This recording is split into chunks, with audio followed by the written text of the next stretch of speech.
lógo màá ohun tí mo ní ìyàn bàbá èrè kí ló lè jẹ́ fún mi nígbà tí mo bá ti wọnú ilẹ̀ lọ erùpẹ̀ ilẹ̀ kò lè yan lógo bàbá mi má fọwọ́ mi yọ.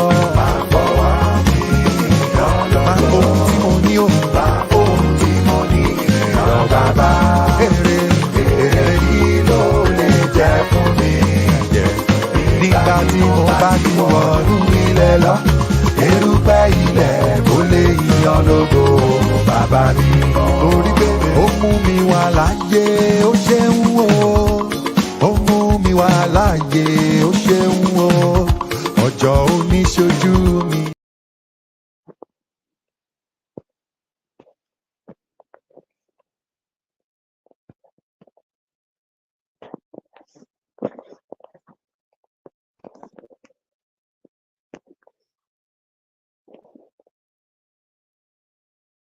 Hello, hello, hello. Good evening, everybody. Good evening, good evening, good evening.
Good evening, everybody. Good evening. It's nice to have you on our program tonight. How is your mental health? How is your mental health? We have been having 7 series now. We have had 7 series, and this is the 8th edition. Wow, we've come a long way, and we have been imparting lives through this program, and the number of calls, the number of text messages, information shared through our website, through WhatsApp, through Messenger, different platforms. I can tell you that, yes, mental wellness, mental health, mental illness is very topical. It's very topical, and there is so much to be learned, even from myself, who anchors the program. As people are sharing their experiences with me, I am learning a lot. I'm learning a lot. I'm being a better listener. And not only that, I am using it to educate myself and also inform myself, so that when I'm offering advice, counseling, and support to people, I know what to say, I know what to do, and I also know where to signpost people for them to be able to get more and more help or additional help to help that they are already accessing. And if not accessing help at all, I can signpost them to where help is available.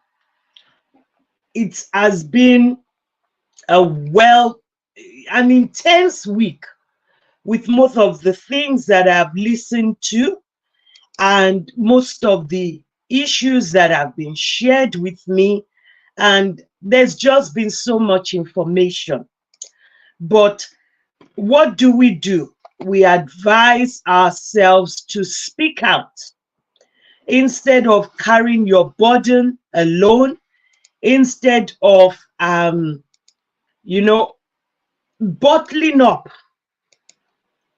It's good to share with someone, and not just sharing with anybody, but someone that can support you, someone that can help you, someone that can be a shoulder to lean on. I thank all that have come forward to say, I need help. I can't do this alone. I can't carry this burden myself. I need support. I need to, I need to be able to understand what is going on with me. I need to understand how to face this mental illness, how to empower myself, how to access the necessary professional help. I thank you all for coming forward, because this is what this program is all about: supporting one another, helping to access help, and also telling you that things can get better. You are not alone in what you're facing. Today, I was planning to start with a topic which I title mental wellness and maternal health. Mental health and maternity, or maternity journey, or maternal health, as in relating to pregnant women. And why did I choose this topic? I got quite a few calls on women, from women who are either or passing through or have gone through mental illness during pregnancy, during postnatally, as in after childbirth, and also women that during the 9 months, either first trimester, second trimester, third trimester, they have suffered some form of PSTD, or maybe in utero, they have had issues with mental illness, or suffer depression, or suffer PSTD, post-traumatic stress disorder, or postnatal depression. So a lot of issues have come out. A lot of people have spoken to me with regards to this area, and I just thought from their questions I can educate, because even though I'm not a midwife, I'm a public health practitioner, and I work closely with women and newborn babies. I support women who either are just pregnant, or they are far gone into their pregnancy and they are classified as vulnerable, vulnerable women, and the babies in utero are classified as vulnerable babies, and or women who have given birth to babies, but they have history of mental health challenge or mental illness, and then we support them so that while they are pregnant or have just given birth to their baby, they don't suffer from mental illness, or they don't, they are able to manage their mental health, and also that their mental health does not deteriorate. So yeah, but a phone call came while I was trying to prepare my notes and also get ready for this program, and it was quite heavy because when the caller was speaking, I was taking notes. And the reason why this caller approached me, was because the caller watched this program and has been following the program, religiously, because they felt that the program could actually support and help them to understand issues in their life, and also support the mental health and wellness of this particular person. And when this caller reached me, the first thing the caller said to me, because the caller is male, the first thing he said to me is, "Madam, I've been trying to reach you and I've listened to your program many times. And I just want to point out that why is it that women are on the receiving end? That when most of these programs regarding mental wellness comes out, that he has discovered that we are quite the anchors or the guests, or the audience, they're quite sympathetic with women more than men, and they kind of empathize more with women and label men as either the perpetrators, or either they are the culprits, in quote, when issues or topics arise that bother on mental wellness of individuals. And he said, "I need help because I'm just holding on not to fall apart. And what is happening in my home is actually affecting my mental health." And to support,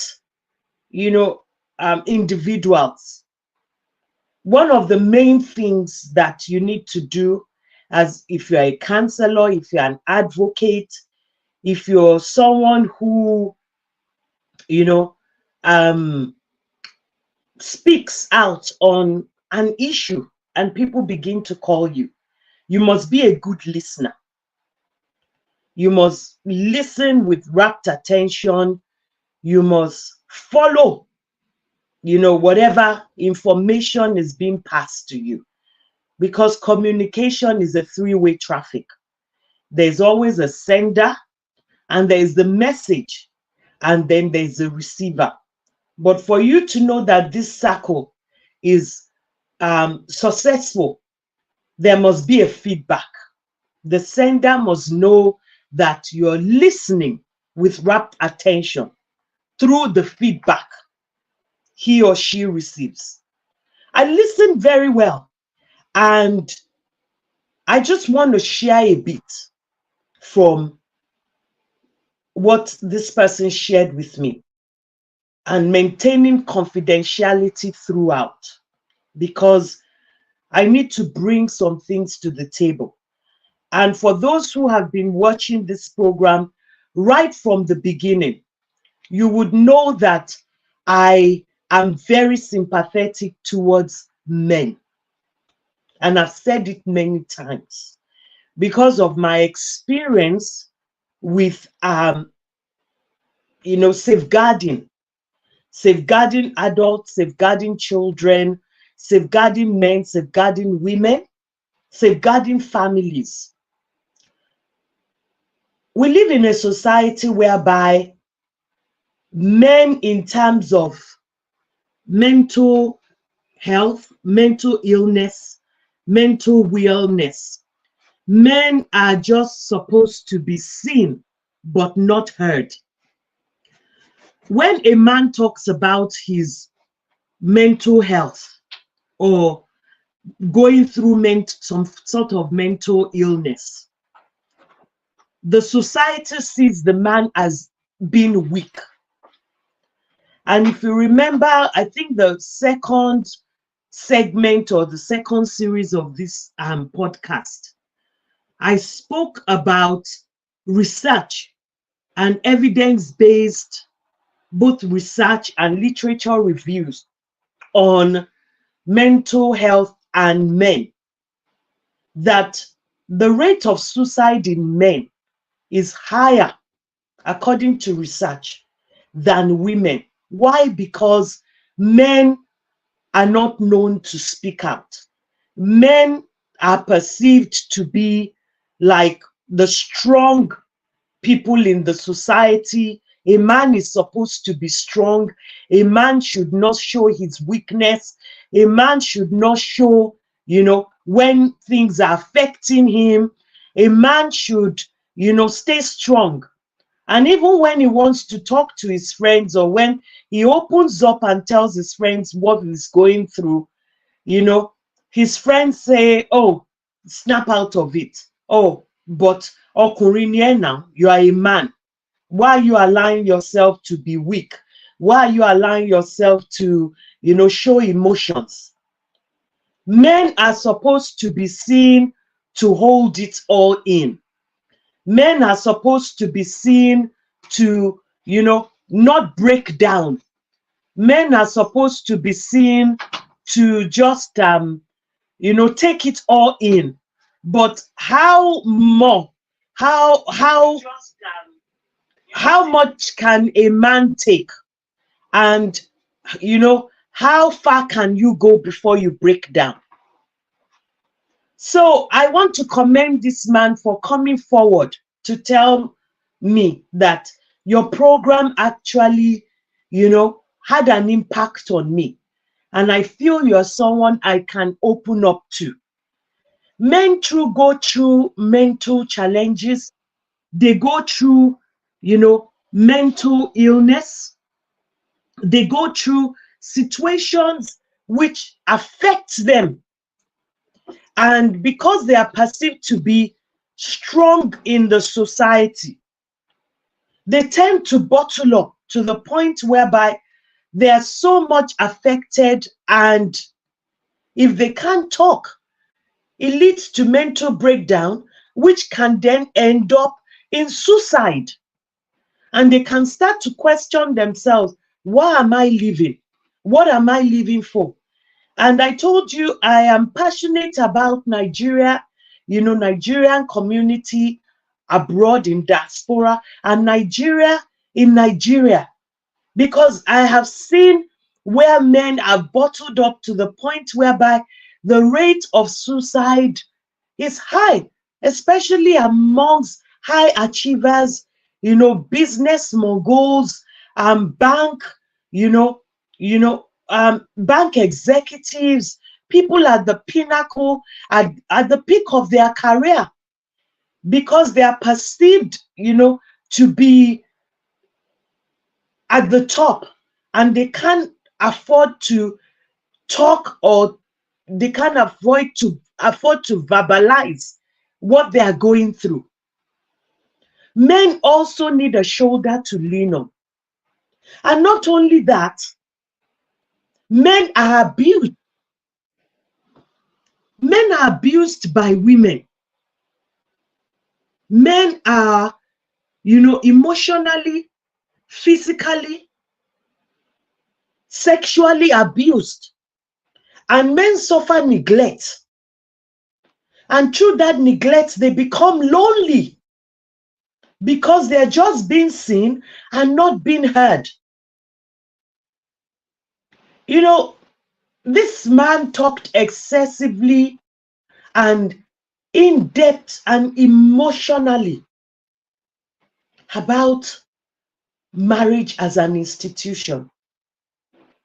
And when I was listening, I told myself, am I an authority in this area?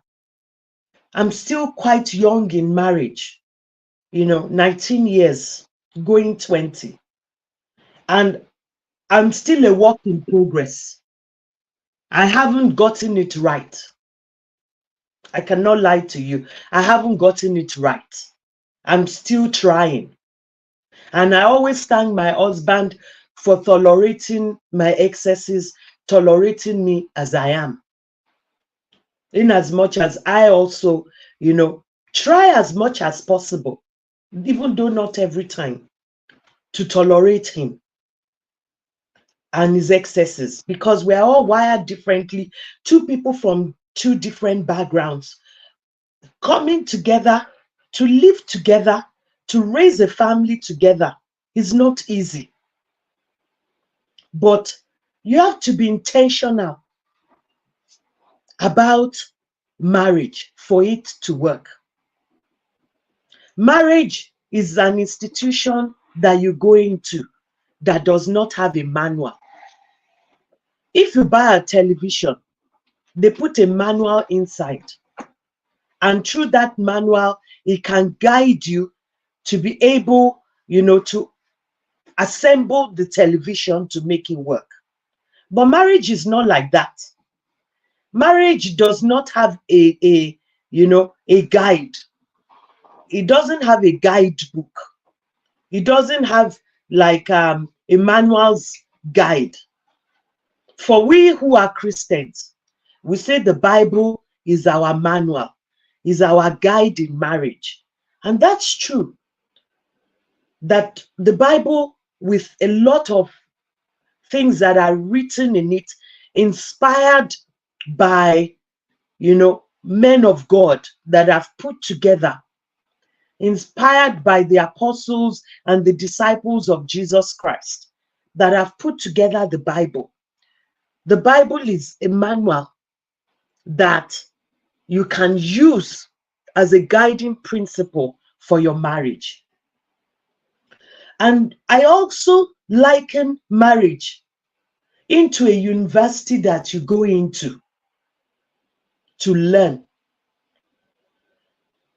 It has a door that you enter into, but there is no end to that door. It's closed. Marriage is, a university that you don't graduate from if you decide to stay in it. You keep learning until your creator calls you. This man spoke extensively to me. And I remember last week or 2 weeks ago, when I was talking about,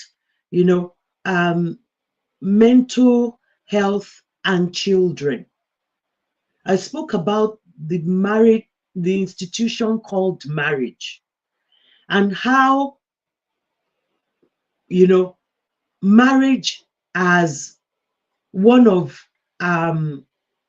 marriage as one of the areas that can actually lead to mental breakdown or can affect children with their mental health. Marriage of couples, a man and a woman. And if there's tension, if there's abuse, if there's domestic violence, if there's emotional stress or emotional abuse between parents, how this can lead to some sort of mental illness or mental stress for the children within that union. This man said his marriage is causing a lot of strain and affecting him as an individual because he doesn't know what to do. He doesn't know how to be a better husband than he is, or if his expectations in marriage is not what he if his expectations are too high, or he wants too much, or maybe he's being sort of a perfectionist that believes that, you know, his wife should be some kind of person, or maybe he's not performing his role enough as a man, that he's come to a position whereby he needs help to figure out before it's too late.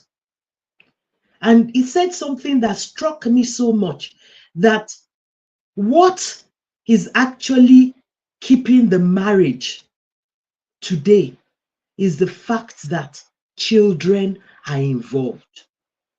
That maybe if there are no children in that marriage, he and his wife would have gone their separate ways. That there is actually nothing, that the coldness in that marriage, you know, the lack of communication, the lack of intimacy, the lack of friendship in that marriage has broken down to the point whereby, if not that there are children, maybe each party would have walked away. But he keeps thinking in his head, how would a separation or a divorce affect these children?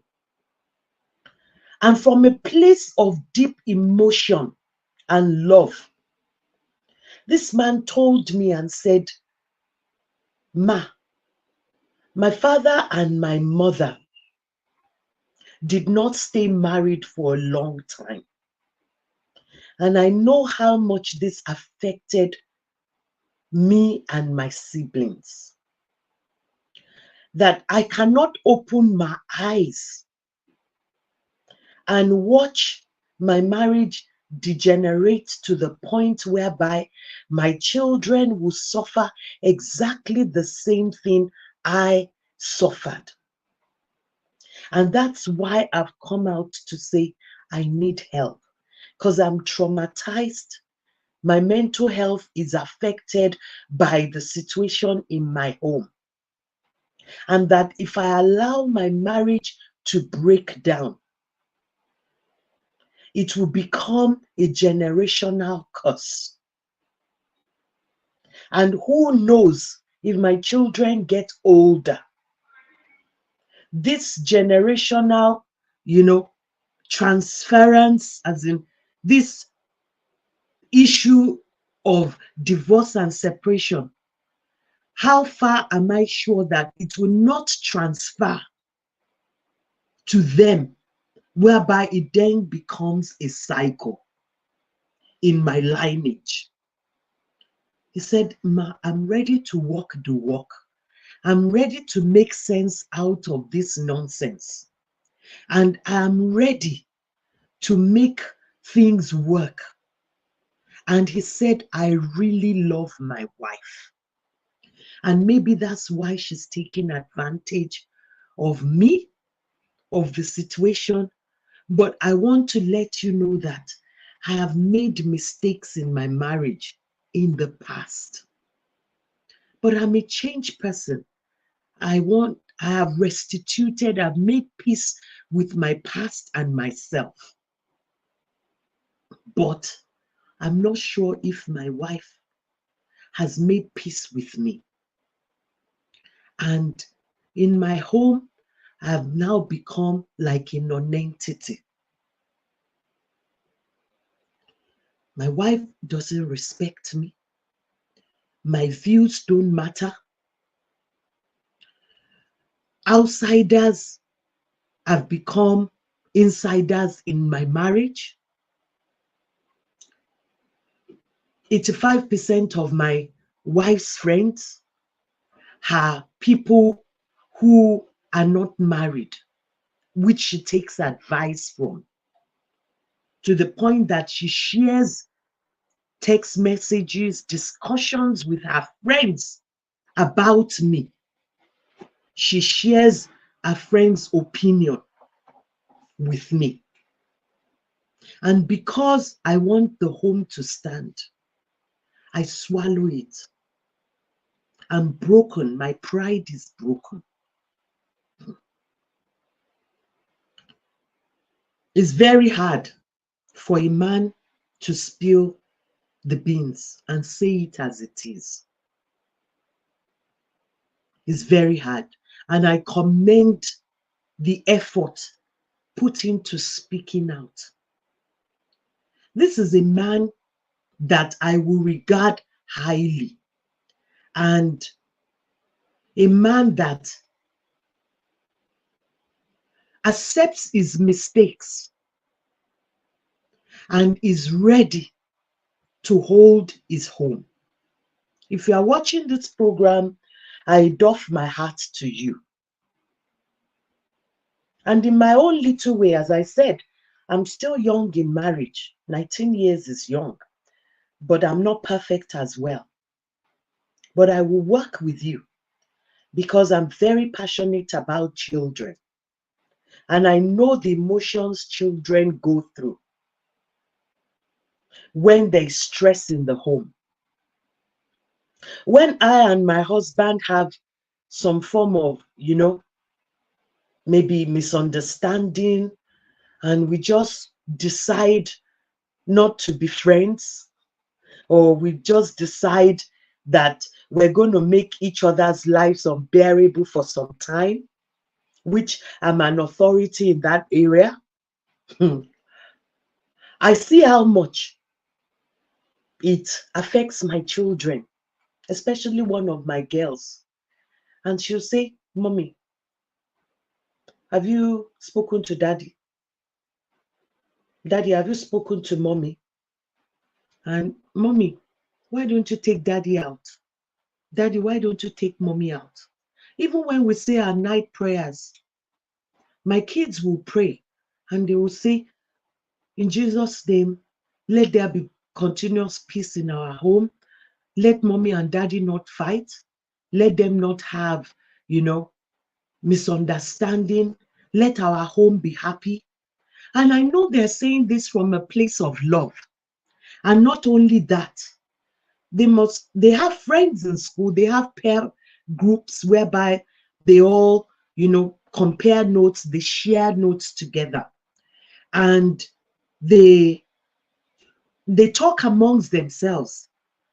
And they will come back home and say, "Mom, I'd rather have a dad in my home. I'd rather have a mommy in my home."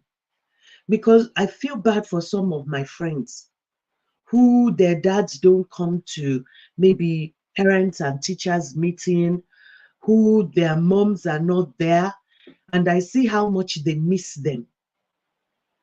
I feel blessed to have you and Dad.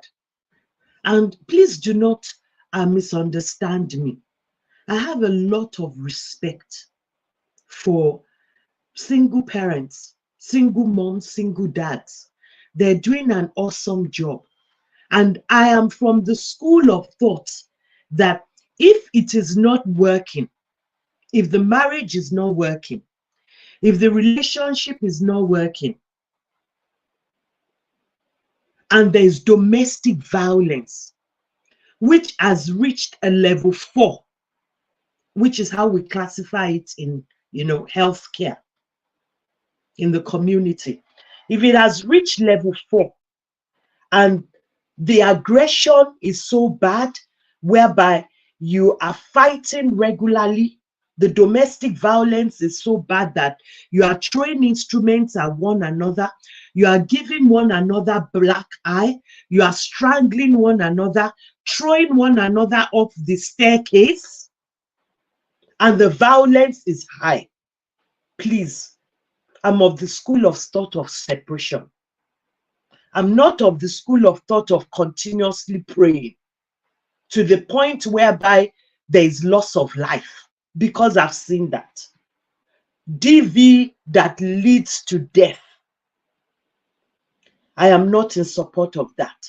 If things have broken down, to a point whereby the center can no longer hold and life is at risk, I think we should call a spade a spade. The couples need to go their separate ways. Start from separation. And if it needs, the authority, social services to come in to safeguard the children, to safeguard the adults as well, and just separate them so that there would not be death in the home. I am 100% pro such a relationship. Domestic violence must stop. I say no to domestic violence. I say no to death caused by domestic violence. I say no to domestic violence against men, domestic violence against, women, and abuse of children due to domestic violence in couples, in parents. But if it's low level, level 1, maybe family in need, level 2, which still calls for a truce, an intervention, then we can start talking to build that marriage up again. And I think with this, my brother that has come forward, it hasn't reached the alarming stage. And I want to commend you that you have not resorted into domestic violence, getting so upset and angry to the point of making your wife a punching bag, or she abusing you physically. There's a lot of work that needs to be done, a lot of counseling, a lot of support, even if it needs professional support. Because I'm not a counselor, I'm just an advocate for mental wellness. And the fact that is affecting you, you want peace in your home, you want peace, in your marriage. Because marriage is a very honorable, it's a very loving institution. God ordained marriage. And that's why he said, for this cause a man will leave his father and mother and be joined to a woman who he will call his wife. Marriage is a sweet institution if it's working well. But at the same time, marriage is like a beautiful rose or a beautiful bouquet of flowers, like red roses, but it comes with thorns. To get that, to pluck that rose, there are thorns. There would always be challenges, and those challenges are thorns. It takes two to tango. It takes two to party. And this man mentioned that there are third parties in his marriage. And when there's a third party in your marriage, it can always go wrong. It will fall like a pack of cards. The only third party that you should have in your marriage is God, because it's the only one that can fix it. But when there are third parties like friends, families, in-laws, who can be a bit overbearing, then there is bound to be crisis. And if not handled properly, the marriage can break down to an irreparable manner. We all need to guide our marriage jealously. But that doesn't mean that there won't be challenges. And the two people in the marriage, the man and the woman, must work together for it to be successful. If there is no working together, there's bound to be competition. Or even if there's no competition, there is bound to be communication breakdown. And once there is communication breakdown, that's the first attack on the union. And you just find out that you are two people inside a ship, but you are steering the ship in different directions. I'm not an authority in marriage. As I said, I'm still a work in progress. But most of the things that I'm saying right now is because of my own experiences as well. If there is no common goal that both of you are working towards, if you do not help each other, one another, to actualize your dreams, if you are not on the same page when it comes to raising the children, then there's bound to be problems. Because marriage as an institution, it's tough. Because as I said, two people from two different backgrounds coming together to form a union, it's hard. Because you have been parented differently. And normally, according to research and evidence-based practice, if you are parented well in your upbringing by your parents, more than likely 99.9%, you would want to parent your own children the way you are parented. If you are not parented well, and you have come to the conscious realization as an adult that you are not being parented well by your parents, or you have not been raised well by your parents, 99.9%, you would not want to parent your children the way your parents raised you. And you would want to look for a better way to parent your children. But there are some people who fall through the net, according to research, that if care is not taken, we tend to go with what we know, whereby you fall short. If you are not parented well and you do not seek guidance or counseling and you are not sensitive, you would raise your kids the way you were raised. And if your partner feels that they were parented well and the way you are raising the kids does not, collaborate with the way they want the kids to be raised, there's bound to be friction. And you might not even know it. You might not even know it. So different things cause friction in the home.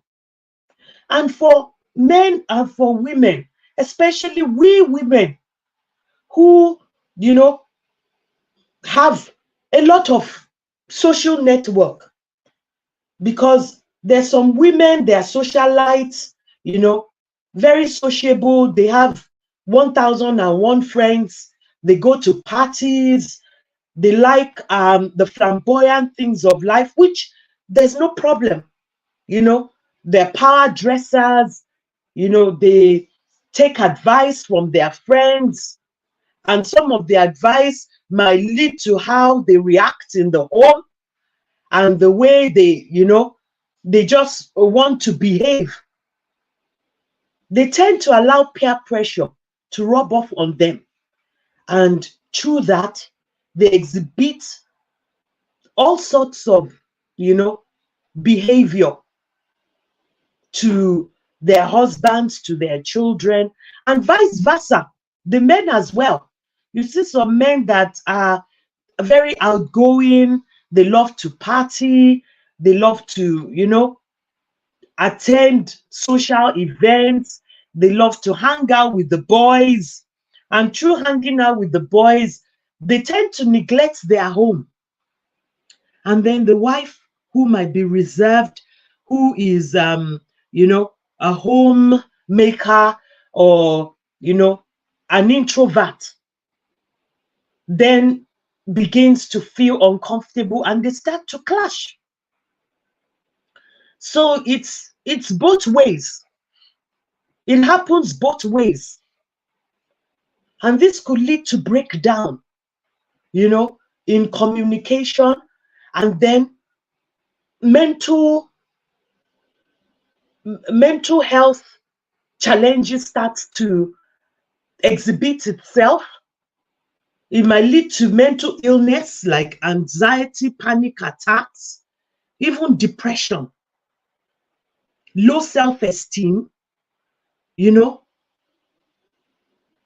and many problems, emotional abuse. Many problems begin to spring up because there's stress in the home. That is why we say so many things can contribute to an individual's, mental breakdown. And marriage is very high. Their marriages have broken down to the point whereby divorce has taken place. Some have separated and they're fighting custody battle of the children, and it's all just gone messy. Some have gone to court. They're restraining orders here and there. And the man or the woman is emotionally traumatized, stressed, and mental illness has crept in.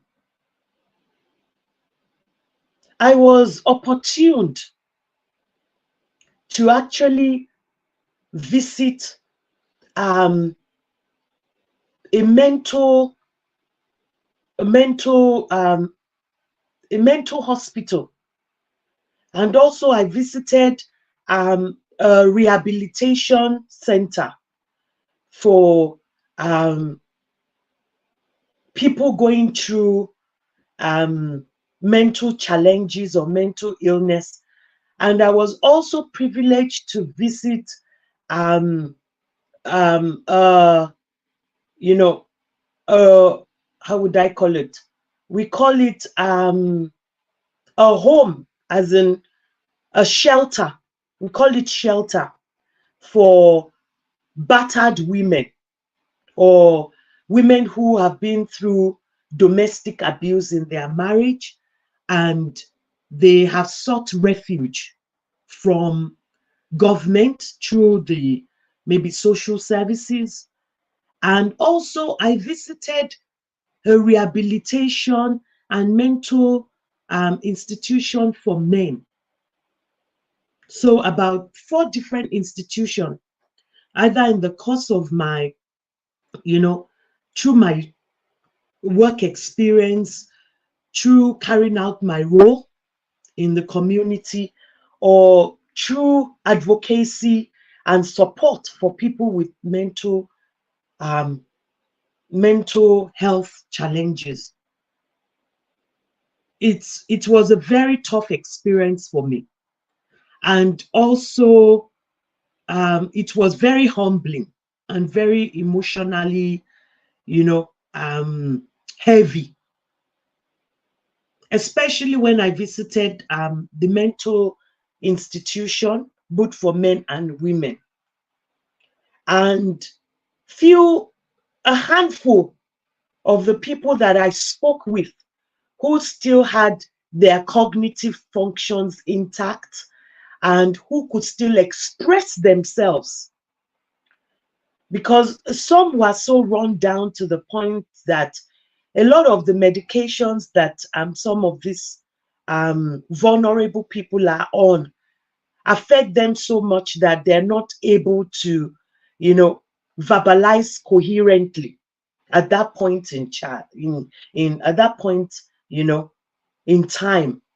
But those that were able to verbalize, because I actually do a bit of volunteering because of my advocacy work and because I just want to learn, because I do a lot of research and I do tend to write literature reviews and things like that on things that are topical in mental wellness. Through my relating with some of these people, some were able to verbalize that they crossed the border of they crossed the border of, in quotes, sanity in mental wellness to the other side of almost insanity due to pressure of marriage, due to, due to domestic violence in marriage and abuse, that it is abuse that actually brought them where they are today. And for some men who came out to speak to me, pressure in marriage, pressure of being the provider, pressure of societal expectation, pressure created by their spouse based on the expectation of who they should be, based on, being the breadwinner, and lack of support, pressure of being abused with derogatory words and, not getting that support. And there was a man who told me that the pressure was so much and his in-laws were so heavy on him because, he married a woman who was well off and affluent monetarily in their home. And he was from a very humble background. And the family of the wife instigated the wife against him. And he was being seen as less of a man until he got broken. So, most of these things, they add up. And if you are not careful, it can actually lead to mental breakdown. And it's so easy to actually cross that line of sanity to, mental illness. There's a thin line, very thin line. Because as I've said right from the beginning of this program, that the brain is an organ. A lot of people forget that the brain is an organ, just like any other organ in the body. And the brain does get sick. The brain gets tired. When there's too much pressure, when there's too much stress, when there's too much heaviness on the brain due to many dynamics, including marriage, including, support maybe of the children, carrying your role as the breadwinner, supporting as the wife, if it's not properly worked out and the dynamic starts to break down and there are irreconcilable differences, it can lead to mental illness. It can break down completely. And that's why you see a lot of people having to go into rehabilitation centers. You see a lot of people whereby when they cross that border, when they cross that fine line to the other side, they have to use medicine. They have to use, medication. They have to use therapy to like bring them back, because a lot just cannot understand where it's gone wrong. And it then creates pressure on the brain, and the liquid in the brain, which is called the serotonin. And then your body comes to a fight or flight mode. And when that happens, and the physiological makeup of your body, the physiology of your body begins to break down, then the serotonin, which is in your brain, which is the liquid that the brain relies on to function, it becomes depleted, because your brain is going through an overwhelming situation. You are overthinking. There is stress on the brain. And because we're all wired differently, what I can sustain, the shock absorbers that I'm able to cope with, my husband might not be able to cope with it. My sister might not be able to cope with it. My brother might not be able to cope with it. And what they can cope with, I might not be able to cope.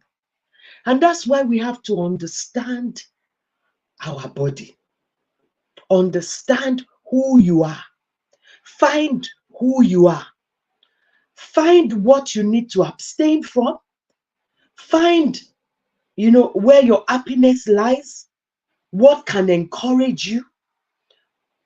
Find yourself and speak out. Because one of the healing processes to when you're about to cross the border to some form of insanity or mental illness is when you bottle up and you are not able to speak out and say, you know what, let me offload. Maybe while offloading, I will be listened to. And the way I am seeing things, because I'm beclouded, I'm stressed, another person might be able to see it in a clearer manner. It's almost an hour, and I tend not to want to go over an hour. I would have to push the topic about post-traumatic stress disorder and postnatal depression. I would have to push it to another day, because I needed to offload this that was on my chest. And I know it's going to benefit a lot of people today. In closing, I want to share a story with you. Even though this story has nothing to do with marriage, but it has something to do about the power of being able to speak up. Either you speak up and maintain confidentiality about yourself. Maybe you decide to speak up in a community on either WhatsApp, which you belong to, or a community whereby, you can get support through your friends. You reveal who you are and you feel safe and you see it as your safe space. Or speaking to an individual who is like a mentor, a role model to you, and say, this is what I'm going through. Or you speak to an advocate like me who you can trust. Something happened this morning. I woke up after, my quiet time with God, And as I was scrolling through my phone, there's a fantastic community, which the pioneer added me to, and it had to do with help for the depressed, help for the depressed people. Help for depressed people is a charity, is an NGO. And the owner of that NGO has actually been a guest on our program. If she's watching, thank you, Princess, for adding me to that group, Princess Olajumoke. And inside that WhatsApp group, someone typed, "I need help." And she narrated her story. She was being owed a huge sum of amount in her fishery business.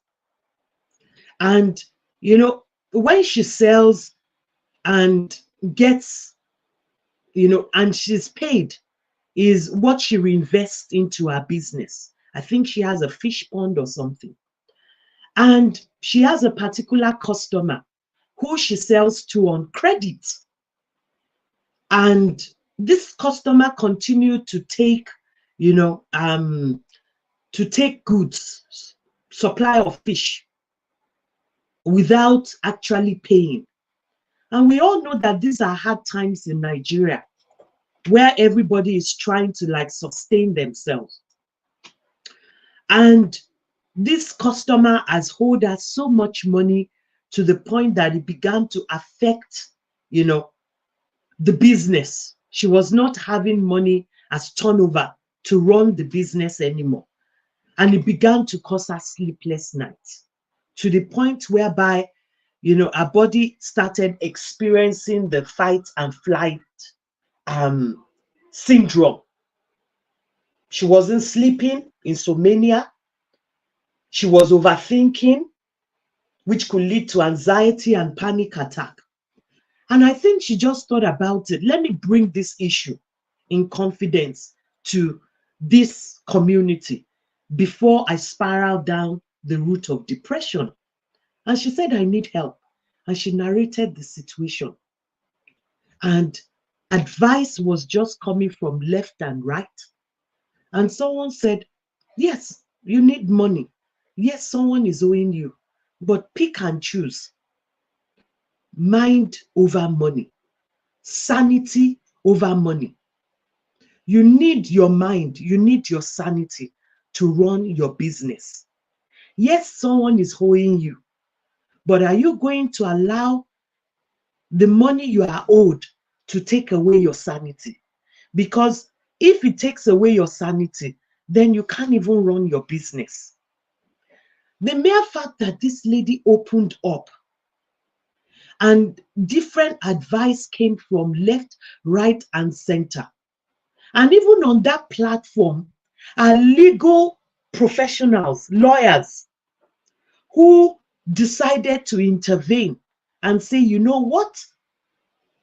I would inbox you, and there's a way you can take this forward if this customer is not bulging and refuses to pay up."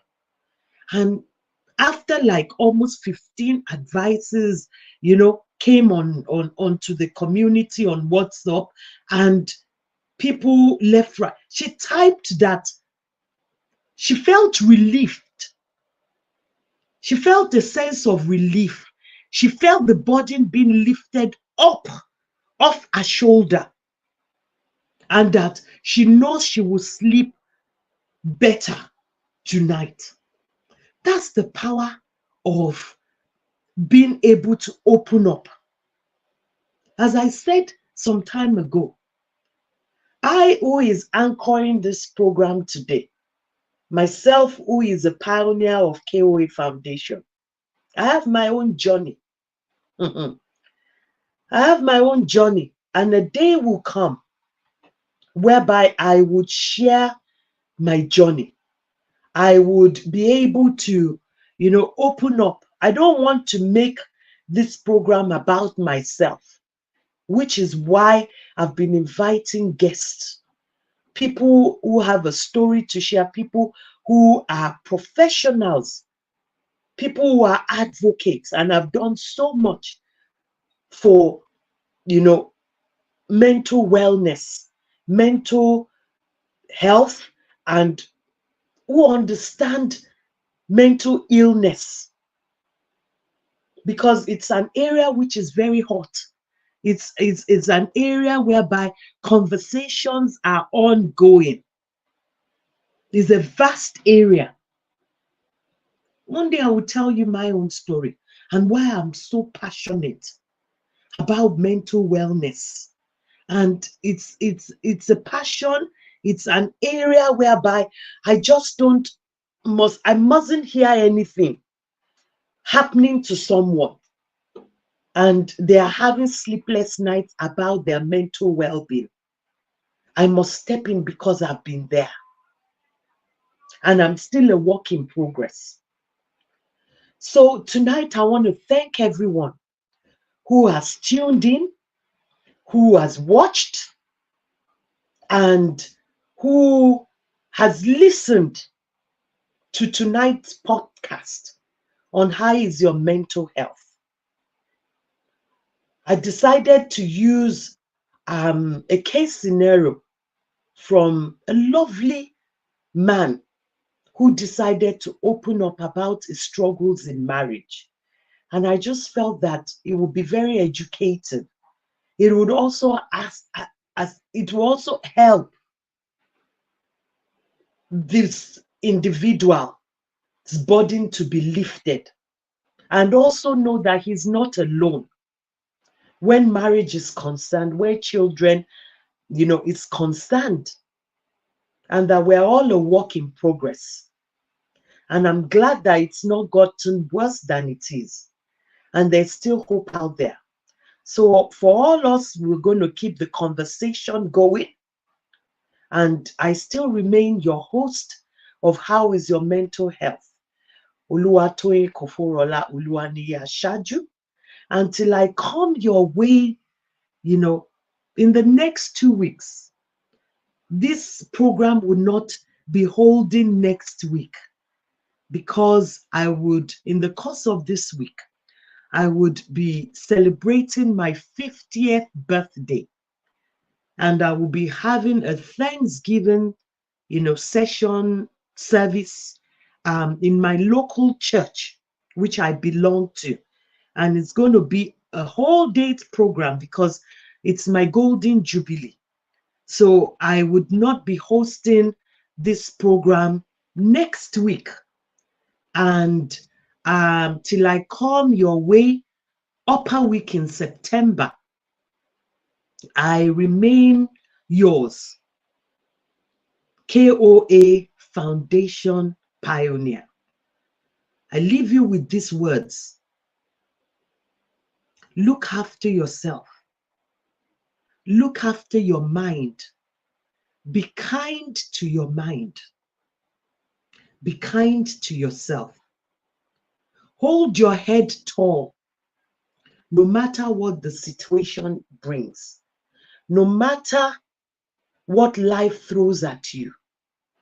Know that that condition is not permanent. As the saying goes, when life throws you lemons, make a lemonade juice out of it. Overcome that problem by speaking out, by getting a support network that is positive. Avoid toxicity because it can only bring you down, not take you up. Surround yourself with well-meaning people. Check your circle of friends. Do they lift you up or do they bring you down?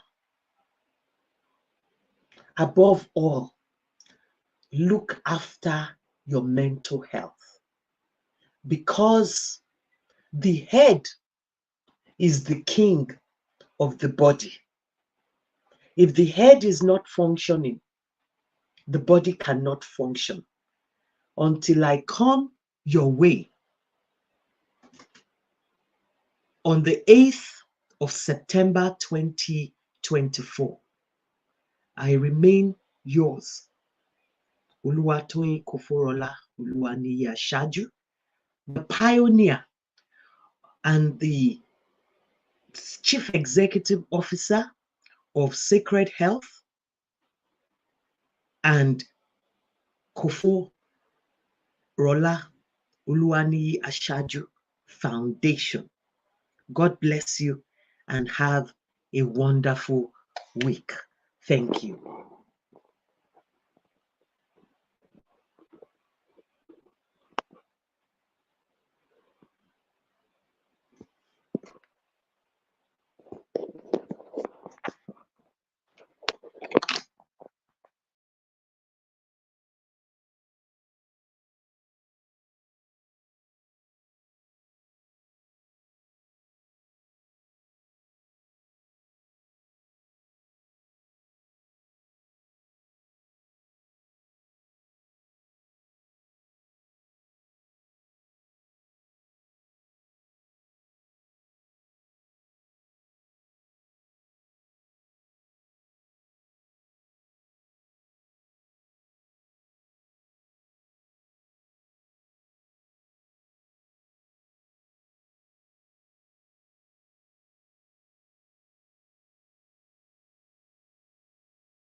Charity, KOA Foundation, Kofo Oluwaniyi-Asaaju, and her best art, Pastor Oluwaniyi-Asaaju, has been doing it together without stress, focusing on supporting women, children, youth, and families in area of fear, anxiety, self-esteem, motivation, depression, mental health and mind, stigmatization, achieving in education, learning disability in children, poverty, parenting, empowerment, counseling, leadership training, prayer, support. Kofo Oluwaniyi-Asaaju Foundation celebrating our 50th birthday. The Jubilee celebration is coming up in August 31st, 2024. As usual, charity helps will be given to School for the Blind and other special needs facilities. KOA Foundation will be giving food items and resources to the people. All this will be done with the support of Sacred Heart and KOA Foundation. INT'L is owned by US, both here in UK and Nigeria. For more information, +447395433648. KOA Foundation, wishing hope for women.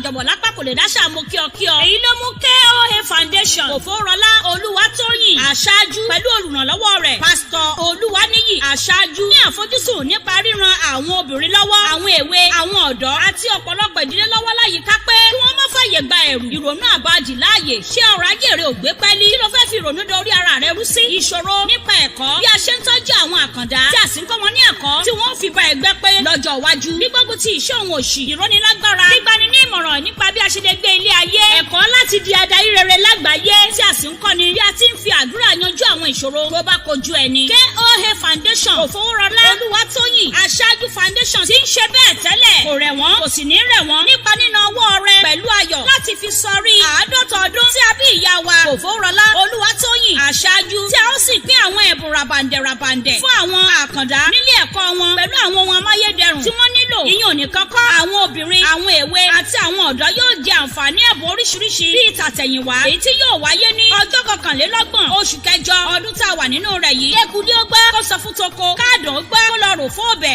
KOA Foundation yóò ṣe bẹbẹ pẹ̀lú àfọwọ́sowọ́pọ̀ Sacred Health Arts and KOA Foundation (INT'L) is owned by US both here in UK and Nigeria. Fún àlàyé kíkún ẹ kàn sí +447335343648. KOA Foundation èròǹgbà retí fún àwọn obìnrin.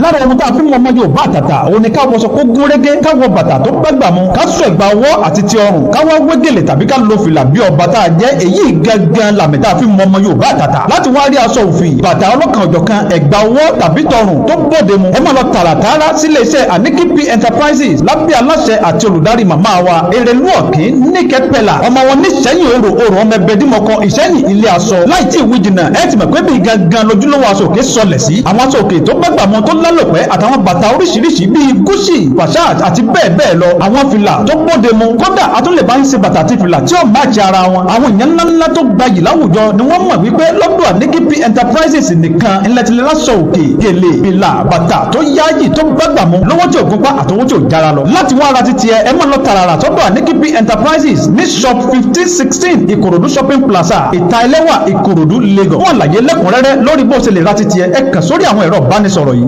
08023694908 lẹ́ẹ̀kan sí 08023694908 tàbí 09058612882 lẹ́ẹ̀kan sí 09058612882 INT'L Enterprises wọ́n ní bàrà wa jáde bí ọlọ́ba kó gbayì láwùjọ ìlú jẹ̀wálógún.